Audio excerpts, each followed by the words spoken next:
रावण विशेष विद्वान था। उसने राक्षसी कुल में जन्म लेने पे राक्षसी वृत्ति हो गई थी, लेकिन प्रकांड विद्वान था, उसके बराबर कोई विद्वान पंडित नहीं था। जब सीता जी का स्वयंवर हो रहा है, धनुष यज्ञ हो रही है, तो वहाँ पे वो जाता है, तो रावण चाप छुआ नहीं दाता और हारे सकल भूप कर। तो यहाँ पे क्या कह रहे हैं कि जैसे ही सीता जी की नज़र डाली है तो मस्तक पे देख रहा है, सीता जी के मस्तक पे लिखा है कि हे सीते तेरी बाईं भ्रुकुटी पर, हे सीते तेरी बाईं भ्रुकुटी पर राम लखन वनवास लिखा, तेरी इस बाईं भ्रुकुटी पर लंका पथ का हम काऊ के मरे न मारे, बानर मनुज जातो देवारे। उसको वरदान मिला, लेकिन स्वयं भगवान आएगा अवतार ले लेंगे तो ये मरेंगे, और हम नहीं मरेंगे, हमारे पूरे जो राक्षस कुल है सबकी मुक्ति हो जाएगी, भगवान के धाम को जाएंगे। ये इसका प्रण था कि हम मरेंगे तो भगवान के हाथ से मरेंगे, नहीं तो किसी के हाथ से मरेंगे नहीं, और भगवान अवतार ले लेंगे तो हम बचेंगे भी नहीं। तो एक बार क्या होता है, राम जी की और रावण की कोई पुरानी दुश्मनी नहीं थी। इधर जो रावण की बहन थी शूर्पणखा, उसने अपने मन में दृढ़ निश्चय करके ले लिया था कि मैं पूरी लंका का बीज नाश करा के रहूंगी। क्यों ले लिया था? उसने प्रेम विवाह किया था, तो उसका जो उद्धव शर्मा नाम का जो उसका पति था जिससे प्रेम विवाह किया था, वो उनने मरवा दिया था रावण ने। इसके लिए उसने दृढ़ संकल्प लिया था कि मैं पूरी लंका का बीज नाश करा के रहूँगा। हम रोजाना जाते हैं किसी भी जगह पे, या ग्वालियर या कहीं भी, और हम किसी विशेष कार्य से जाएंगे तो उसमें एक बार शब्द लगता है। तो वैसे शूर्पणखा पंचवटी पे हमेशा जाया करती थी, उसका क्षेत्र था भ्रमण के लिए, लेकिन वहाँ विशेष करके उस दिन राम जी आए थे, राम लक्ष्मण और सीता जी। तो यहाँ पे एक बार शब्द लगाया है कि पंचवटी सोई गई एक बारा, और देख देखल वही जुगल तुम्हारा। भगवान की उस छवि को देख के विकल हो गई। विकल काहे के लिए हो गई? शादी करने के लिए नहीं। यह स्पष्ट ना शब्द का प्रयोग किया गया है। क्या कह रही है कि तुम सम पुरुष नमो सम नारी, और यह संयोग विधि रचा विचारी। तुम सम पुरुष न मो सम नारी, तुमने भी चित्रकूट में अगस्त ऋषि के यहाँ भुजा उठाए के प्रण किया है कि निश्चर ही न करो मैं, नहीं मंत्र निश्चर ही न करो मैं, भुज उठाए पन कीन, और सकल मुनिन के आश्रमण जाए जाए सुख। जिसके लिए आपने अवतार लिया वो कार्य करो। तो ये चर्चाएं भगवान प्रभु श्री रामचंद्र जी से शूर्पणखा की हो रही है कि हमने भी दृढ़ प्रण किया है और आपने भी दृढ़ प्रण किया है। तो वहाँ पे चुनौती देने के लिए छोटे भैया लक्ष्मण जी से कहते हैं तो कुछ चुनौती दे दो। दुष्टों से जब पृथ्वी को हीन करना है तो कुछ हमें चुनौती दे दो। तो लक्ष्मण जी ने उनके नाक कान काट दिए शूर्पणखा। अब रोती बिलपती हुई, विलाप करती हुई और रावण की सभा में पहुंची। तो रावण अपने सभी मंत्रियों संतरियों और प्रजा सहित मंच पे बैठा था, रोते हुए बिलखते हुए हाहाकार करते हुए, और वहाँ पहुंचे। अब यहाँ वो दिमाग लगा रही है कि पहले कहाँ से शुरुआत करनी चाहिए। तो खर दूषण और त्रसरा, जो रावण के पिताजी थे विश्वासर्वा, उनकी 3 शादियां हुई थी। एक के थे खरदूषण तसरा, एक के कुबेर और शूर्पणखा, एक के रावण, कुंभकर्ण और विभीषण। ये कहाँ पर था ना? 3 रानियां थी। तो बोले पहले यही से शुरुआत करनी चाहिए। कहाँ से? खरदूषण तसरा से। जाके घर दूसरे तरसरा को बात बताई कि बोले भैया ऐसे ऐसे जो वन में 2 राजकुमार आए, संग में एक सुकुमार स्त्री भी है। तो तमाम जब उसने बात बता के कह दिया तो वो 14,000 सेना लेके और वहाँ पहुँचे। तो भगवान प्रभु श्री रामचंद्र जी ने एक धनुष की ऐसी टंकोर कर दी जिससे सब बहरे और अंधे हो गए, और एक दूसरे में ही राम जी का स्वरूप देख रहे हैं, यानी कि जय राम जी इनको मारो। तो आपस में ही 14,000 सेना लड़ के तो बोला भाई यहाँ तो काम हो गया, अब जो है रावण के यहाँ चलना चाहिए। पहुँची, रावण ने कहा भैया कैसा ये शोरगुल हो रहा है, क्या बात है? देखो संतरी द्वारपाल गए, बोले बहन क्या बात है? बोले हमें जो भैया के सामने ले चलो तभी बता।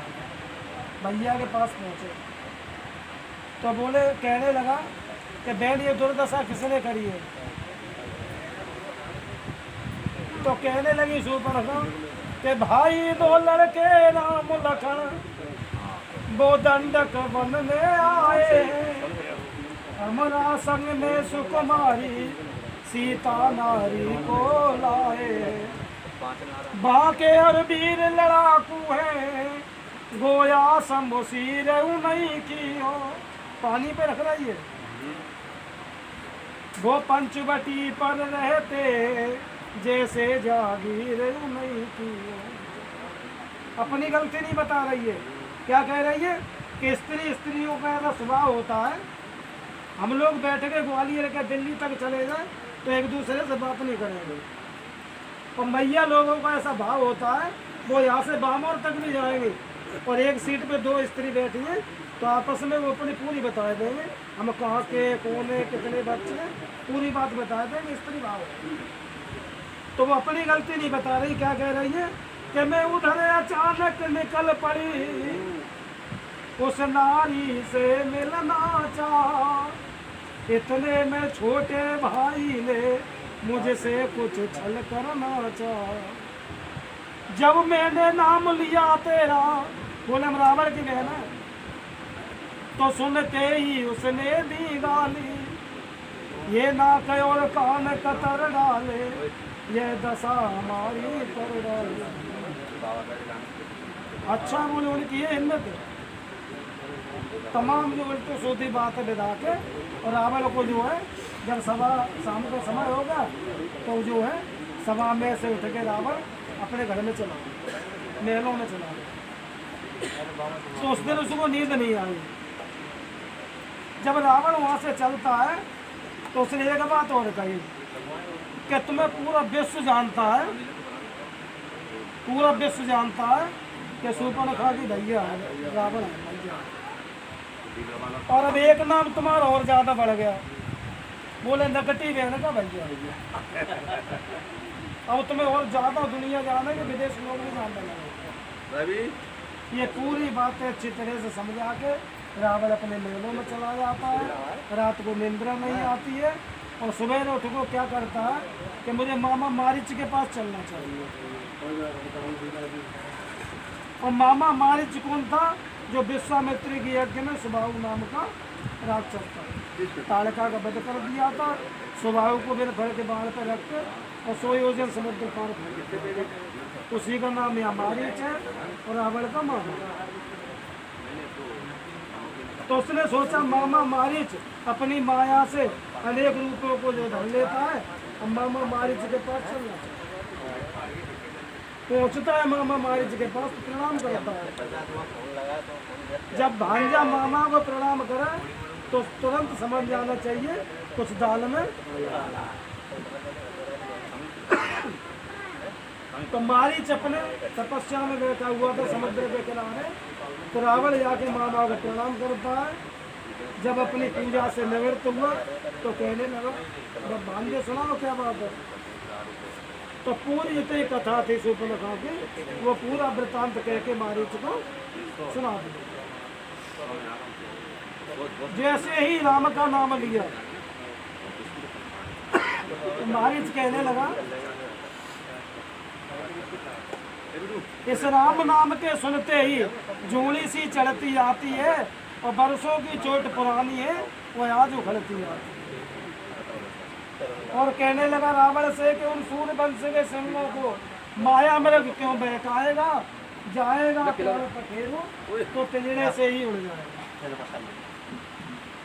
बहुत ज्ञान की बातें बताई, विशेष ज्ञान की बातें बताई, लेकिन वो तो अभिमान में अंधा था। उसका मतलब एक ही था, ईंट से कोई पत्थर से जवाब दे तो उसका ईंट से पत्थर से जवाब देना चाहिए। काफी ज्ञान की बातें बताई तो उसने तलवार निकाल ली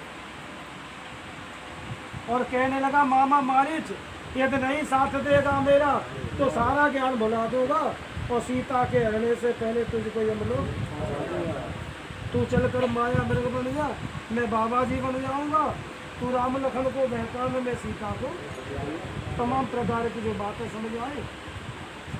तो जब कृपाल उसने तलवार निकाल ली तो उसने अपने मन में सोचा कि इसके हाथ मारेंगे तो नरक में जाएंगे और राम जी के हाथों से मरेंगे तो राम जी के धाम में जाएंगे, भगवान का बार बार दर्शन करेंगे, भगवान के चरणार बिंदु देखेंगे।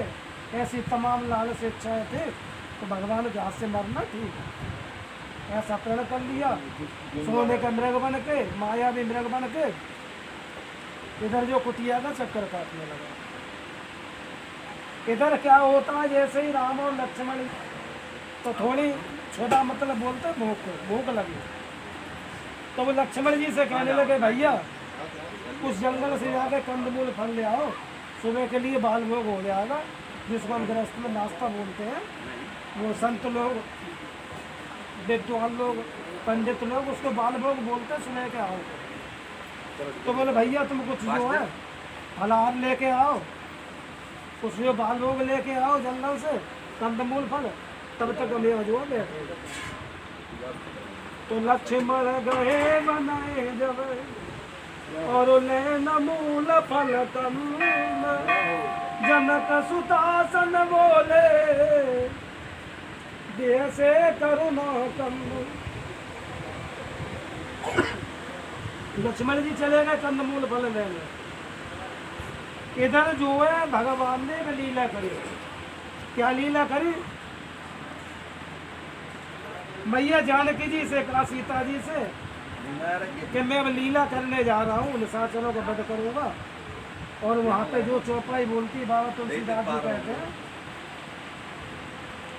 कि जब तक करो निशाचर नासा और तब तक करो अग्नि में बासा। वहाँ मैया को, सीता जी को अग्नि में प्रवेश कर देते, जो वेदमती छाया है उसी का शरीर लेके और सीता जी को अपने बगल में बिठाया। अब यहाँ माया भी सीता हो गई। लक्ष्मण हूँ या मरम न जाना, उनके सामने भी कोई बात नहीं कि लक्ष्मण हूँ या मरम न जाना और जो कुछ चरित्र रचा भगवान। अब जो है जैसे ही लक्ष्मण जी कंदमूल फल लेके आते हैं क्यों ही सोने का मृग बन के मारीच और कुटिया के चक्कर काटने लगा आसपास। बाल भोग नहीं हुआ, फल ऐसे ही रखे कंदमूल फल। तब तक जो है सोने का मृग बन के चक्कर काटने लगा। मैया की निगाह पड़ गई जानकी जी की और कहने लगी प्रभु से कि ऐसा मृग तो देखा न सुना, जैसा यह सुगर सिलोना है, देखो तो सिर से पाव तलक सारा ही सोना सोना। हे नाथ खाल लाओ इसकी तो कुटिया का श्रृंगार होगा, सोने के मृग की मृगशाला यहाँ यदवद यादगार होगा। कि पंचवटी पे राम लक्ष्मण सीता जी आए थे और उनकी ये कुटिया है, ऐसा ये निशान बन जाएगा, लोग आगे दर्शन करेंगे। बोले हे नाथ तुम इसकी खाल लेके आओ। अब सोने का मृग माया भी और माया भी मतलब बिंदुमती छाया, अब यहाँ एक दूसरे को पहचान रहा है।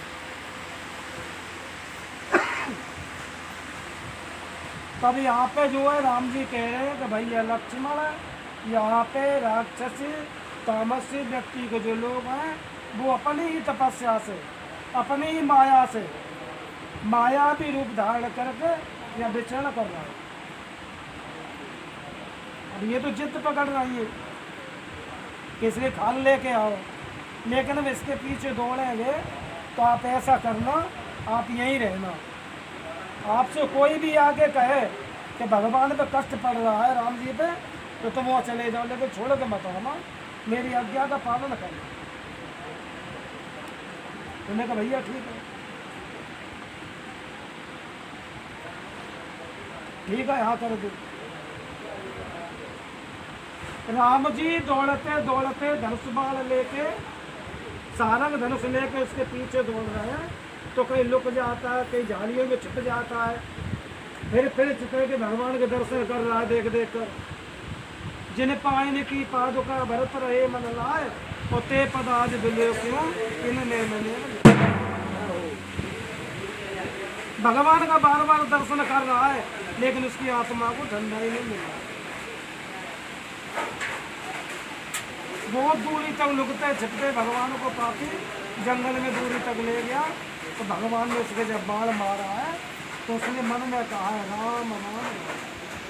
पीछे से उसने एक ही भयंकर आवाज लगाई है कि हाँ लक्ष्मी। वो मायावी आवाज मायावी मैया सीता जी के कानों पर पहुंच गई। तो वो कहने लगी लक्ष्मण जी से, लक्ष्मण जी भगवान किसी संकट में जो भैया को याद कर रहा है, आप जाके ना देखो। क्या कहने लगे कि देवर देवर जाकर देखो, रघुराई तुम्हें तेरते, और भाई के थके हुए बाजू भाई की बात है। भगवान जाने अपने सुख, कितने कष्टों के दुख में है देवर, इसमें संदेह नहीं, प्राणेश इस समय दुख में। भैया लक्ष्मण जी ने काफी समझाया, बोले हमारे भैया को कोई दुख नहीं दे सकता है, एक बार शरीर भर के दुख नहीं जाएगा तो वो भी सुख रूप में बदल जाए। और भैया हमसे मना करके गए तो तुम जो है सीता जी की सेवा में रहना, और चाहे कोई चाहे कुछ कहे तुम आना मत हमारे पीछे, तो मैं भैया की आज्ञा का पालन कर रहा हूँ। तो इस प्रकार जब कही तो मैया जान के लिए कहने लगी कि अच्छा तुम्हारी एक बहुत बड़ी चतुराई थी, वहाँ तो भरत जी ने राज्य छुड़ा लिया अयोध्या में, और तुम यहाँ भाई को मरवाने के लिए आए हो, ये तुम्हारी नियत है। जब ऐसे शब्द कहे तो लग गए। चौपाई कह रही, बाबा तुलसीदास जी लिख रहा है कि मरम वचन जब सीता बोला, ओ हरे प्रेरित लक्ष्मण मन बोला। राम कट शब्द सहन नहीं हुई। मैया को प्रणाम करा और एक रेखा खींच दी, एक रेखा खींच दी, उस रेखा को खींच के ये नहीं तो मैया ये कहेंगे कि देखो बंदिश में डाल के गया लक्ष्मण। मैया तो बाहर आ सकती है, लेकिन इस रेखा के अंदर कोई नहीं आया। रेखा खींच के और बोल दिया है कि इस रेखा का उल्लंघन कर जो पर्णकुटी में आएगा उसे आन लखन देवर किए तत्काल भस्म। ऐसी रेखा खींच के ऐसे वचन बोल के तो लक्ष्मण भैया के खोज में चल पड़ते। चलते चलते चलते चलते जब पहुंचते हैं भैया के पास, तो भैया मृग को मार के रास्ते में मिल जाते हैं। यहाँ का प्रसंग यहाँ रहता है। और जो है यहाँ जैसे ही लक्ष्मण जी गए तो ही बाबा जी का वेश बना के और रावण कुटिया के चक्कर काटने लगा, जो रेखा खींची थी, और कहने लगा माई भिक्षा। जब उन्होंने कहा माई भिक्षाम दे, तो स्त्री का अंदर से ऐसा भाव होता है कि मेरे दरवाजे पर से कोई भी भिखारी भूखा नहीं जाए, साधु या भिखारी या कोई भी दीन दुखी हमारे दरवाजे से भूखा नहीं जाए, तो मैं एक चुपटी आटा डाल। तो मैया को भाव आया, और जो कंदमूल फल लक्ष्मण जी ले आए थे वो किसी ने नहीं पा पाए। तब तक ये बीच में चरित्र चल गया। तो वो फल ऐसे ही रखे थे, जैसे का मैया भिक्षाम, तो ही जो है मैया जानकी जी ने कहा कि भिक्षा तो मैं दे सकती हूँ, लेकिन रेखा के अंदर है, आप हाथ करो, हम जो झोली में से आपके में डाल देंगे, आप जो नहीं कर लो। जैसे ही वो मैया के नज़दीक आता है और वो जो रेखा खींची हुई थी, उस रेखा के ऊपर इतना हाथ लेके उसने करा भिक्षा के लिए, तो नीचे जो रेखा खींची थी वो इधर टच हो गई। जैसे ही टच हुई तो कम से कम 10 कोस की दूरी पे जाकर रावण गिरा। जैसे बड़ी लाइन का करंट लग जाता है, मूर्छित हो जाता है मनुष्य, ऐसे रावण मूर्छित हो गया। मूर्छा जागृत होने पर पुनः दोबारा कोशिश करता है सीता जी के हरण करने की। कहने लगा, यहाँ रावण सीता जी का हरण नहीं, या निश्चय तेरा मरण होगा। फिर उठ के आता चल के तो कहता, मैया ये जो है साधु आपकी बंधी हुई भिक्षा नहीं देगा, अगर आप बाहर कुटिया से आके भिक्षा दोगे तो ही भिक्षा देगा, नहीं तो अन्यथा ये साधु आपकी कुटिया से भूखा ही लौट जाएगा। जब भूखा शब्द कहा तो मैया में दया भाव आ गया और मैया ने कहा कि देवर की आने रहे न रहे, रखूंगी धर्म के रास्ते पर। ऐसा भाव रखते हुए मैया रेखा से बाहर आती है। जैसे मैया रेखा से बाहर आई, साधु ने अपने जो साधु के कपड़े थे रावण ने उतार दिए और सीता को चोटी पकड़ के रथ में बिठा लिया और कहने लगा, सीते मैं चोटा भिकमंगा साधु नहीं, लंका का राजा रावण। जब ये शब्द कहे तो मैया ने वहाँ उसको ऐसे अकेले में, कोई एक स्त्री होती तो डर जाती है, लेकिन मैया वहाँ डरी नहीं। दुष्ट मूर्ख क्या क्या उससे मतलब लफ्ज कहे, वो सहन करते गया और मैया को जबरदस्ती उठा कर रथ में उठा। रथ जो है आकाश मार्ग की तरफ उड़ रहा है, दक्षिण दिशा में लंका है, तो लंका की तरफ को रथ जा रहा है। तो जितनी ऊंचाई पर रथ जा रहा था, उतनी ऊंचाई पे सिर्फ एक ही पग छेड़ता है, जिसका नाम गीत है, गीतराज जटायु है। तो उसमें मैया रथ में बैठी हुई विलाप करती हुई जा रही थी कि हा जगदेव वीर रघुराया, के ही अपराध विसार उदाया, हा लक्ष्मण कुमार नहीं दोषा, जो फल पाओ की न बल दोषा। अनेक प्रकार का विलाप ऊपर करती हुई और मैया जा रही। जब रथ ऋषिमुख पर्वत से होकर निकलता है तो वहाँ सभी वानरों का राजा सुग्रीव बैठा है मंच पर। तो वहाँ मैया ने क्या करा है, अपने वस्त्र आभूषण कुंडल जो भी निशान थे वो रथ में से नीचे डाल दिए। इससे अगर राम जी ढूंढेंगे इधर उधर तो पता लग जाएगा कि इधर उधर तो है। जाके लंका से 18 कोस पहले अशोक वाटिका है, अशोक वृक्ष के नीचे हमारा रथ उतरा है और मैया की पूरी व्यवस्था लंका से बाहर जो वाटिका थी अशोक वाटिका, उसमें पूरी व्यवस्था रही है और जितने भी रखवाले थे सब वहीं हाजिर रहे। मैया कभी लंका में नहीं गई, सीता जी कभी लंका में नहीं गई, तो रावण चल के लंका से वही आता था, लेकिन मैया कभी लंका में नहीं गई। इधर जो रथ उतर जाता है, इधर भैया लक्ष्मण जी राम जी से मिलते हैं। राम जी ने कहा, भैया लक्ष्मण तुम, जब मैं मना करके आया था कि आप कतई मत आना यहाँ पे, चाहे कोई भी कुछ भी करे, पर आपने आज्ञा का उल्लंघन कर दिया, ये अच्छी बात नहीं है। और अब जो है सीता जी कुटिया में नहीं मिलेंगे। बोला, भैया मेरी कोई गलती नहीं है, तुम पेड़ पौधे पशु पक्षी सबसे पूछ लो, मेरी कोई गलती नहीं है। अब जो है जैसी कुटिया में आते सोनी कुटिया से विकल हो गए। भगवान को कभी दुख नहीं होता है, स्वार्थ रहते सखा सब एक है। भगवान ही एक ऐसे हैं जो निस्वार्थ सखा है। सभी लोग सुर नर मुनि सब कह रही थी और स्वार्थ लागे करे सब निस्वार्थ तो सिर्फ भगवान ही है, बाकी एक दूसरे में सभी स्वार्थी हैं। चाहे कितने बड़े प्रेमी हो, चाहे कितने बड़े हित रिश्तेदार नातेदार हो, सब जो स्वार्थ के निस्वार्थ तो सिर्फ भगवान है। अब यहाँ जो है जब लक्ष्मण जी और राम जी दोनों जने बिलख रहे हैं, भगवान बिलख नहीं रहा है, लीला कर रहा है। पूरे संसार को समझाने के लिए लीला कर रहा है। भगवान को कोई कष्ट नहीं पड़ा है। ये इशारा इसलिए कर रहा है कि देखो बेटा, हम नहीं बचे तो तुम कैसे बचोगे। विपत्ति सब पे आ सकती है, बीमारी दुखी परेशानी सब पे आ सकती है, लेकिन ये मनुष्य शरीर धारण करके भगवान ने लीला कर दी। जब वहाँ सीता जी रही है तो पूछत चले लता और पाती, सभी पेड़ पौधे पशु पक्षी जीव जंतु जितने भी जंगली जानवर हैं सबसे पूछते हुए और बिलखते हुए आगे चल रहे हैं। इधर जो जब आकाश मार्ग से रथ उड़ रहा था तो गिद्धराज जटायु उतनी ऊंचाई पर उड़ता था, तो जब विलाप कर रही थी सीता जी तो वे तुरंत समझ गया गिद्धराज जटायु कि हमारे जो दोस्त हैं, हमारे जो प्रिय मित्र हैं राजा दशरथ, उनके बड़े लड़के की बड़ी बहू।